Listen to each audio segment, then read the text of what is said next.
благополучие страны или благосостояние измеряется валовым национальным продуктом или доходом на душу населения. В погоне за прибылью мы часто забываем, что чрезмерное использование природных ресурсов грозит нам разрушением экосистем, которые в конце концов приводят к резкому спаду благосостояния. Разрушаются те экосистемы, которые невозможно или очень трудно в ближайшем будущем восстановить. Мы лишаем наше будущее поколение благосостояния, а также увеличиваем число природных рисков, с которыми они столкнутся в ближайшем будущем. Мы уже ощущаем на себе негативные изменения, но если мы не начнем менять свой подход, экономические модели и ценности, то дальше ситуация может усугубиться. По одной из версий ученых, эпоха антропоцена берет свое начало с промышленной революции. С тех пор выбросы углерода в атмосферу увеличились примерно на 40%, а температура воздуха в среднем повысилась на 2 градуса. С конца 19 века планета лишилась трети своих лесов, росших в доиндустриальную эпоху. Признаки антропоцена: изменение климата и газового состава атмосферы, шестое – массовое вымирание видов и утрата естественных экосистем, загрязнение окружающей среды. Алло, ой, балам, қандай, жақсы бе? Қандай сар? Жақсы тұрасыңар бе? Жақсы бе? Мен Жолочиев Тосалы.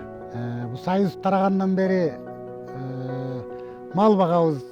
Ошо малдың көптүгүнө байланыштуу чөп аябай эле куурай аралаш чыгып калды, такырайып. Кичине күн тийсе чөп суюк болуп күнгө күйүп кетет. Азыр эми чаң эле чыгып калат тоодон бир 2 айдын тегерегинде.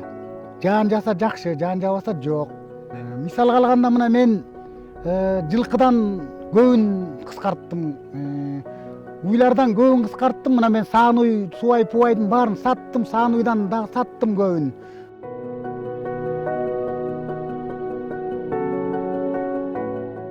За последние 10 лет площадь пастбищ сократилась более чем на 150 тысяч гектаров. Из них 40% деградированы сильно, а 30% находятся на начальном этапе деградации. Все это из-за неправильного и нерационального использования пастбищных угодий. В целом в мире человек и его скот потребляют более 10% продукции биосферы, не оставляя ресурсов для выживания других живых существ. Это критически много. Более 90% всех позвоночных в мире сейчас составляют человек и его скот, и всего лишь 3% дикие животные.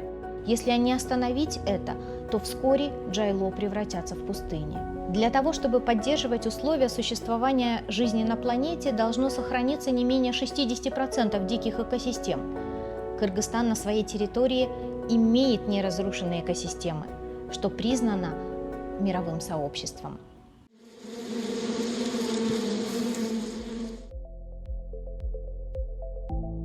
Кыргызский мед занимает первые места на международных выставках и считается одним из самых лучших в мире. Воздействие человека на природу, оно довольно-таки негативное, и отрасль пчеловодства, она не стала исключением.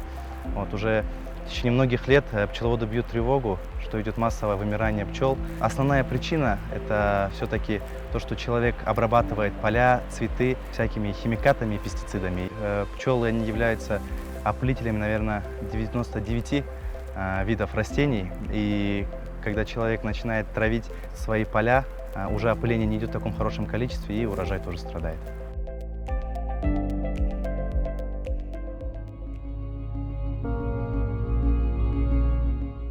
Жылдан бeri поле иштетем. Бул 2 жылдан бeri карасам погода бул аябай резко ысып кетип, что-то деген малиналар өспөй атат да, одним словом, мындай алып келгенде арпаларым бар эле, арпалар күйүп кетип чыкпай атат.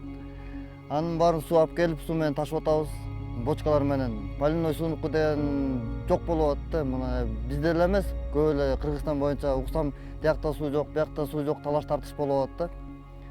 Анан кийин ушу малиналар чыгып калмак, негизи бул биринчи урожай берип калмак да, ар деген жок болуп атат. Бүт кургакчылыктан күйүп атат да баарычы. Одна из основных причин сокращения поливной воды – глобальные климатические изменения. Опасное следствие этих изменений для нашей страны – таяние ледников. В Кыргызстане сегодня существует порядка 10 тысяч ледников, а за последние 50 лет мы потеряли уже около 20%. К концу столетия мы рискуем потерять до 80% всех ледников на территории страны. Но мы способны ослабить негативную нагрузку на планету. Для этого нужно совершать маленькие, но очень уверенные шаги. Главным и первостепенным шагом должно быть признание ценности естественных экосистем. Нужно сохранить их и дать возможность восстановиться. Тогда произойдет выздоровление окружающей среды. В рамках технологий необходимо подражать природе, создавать замкнутые циклы веществ и энергии, создавать безотходные производства, вводить солнечную, ветровую и другие виды энергии, прекратить перепотребление. Мы сможем сделать это при кардинальном изменении отношения к ценностям. Мир перепотребления подходит к своему окончанию.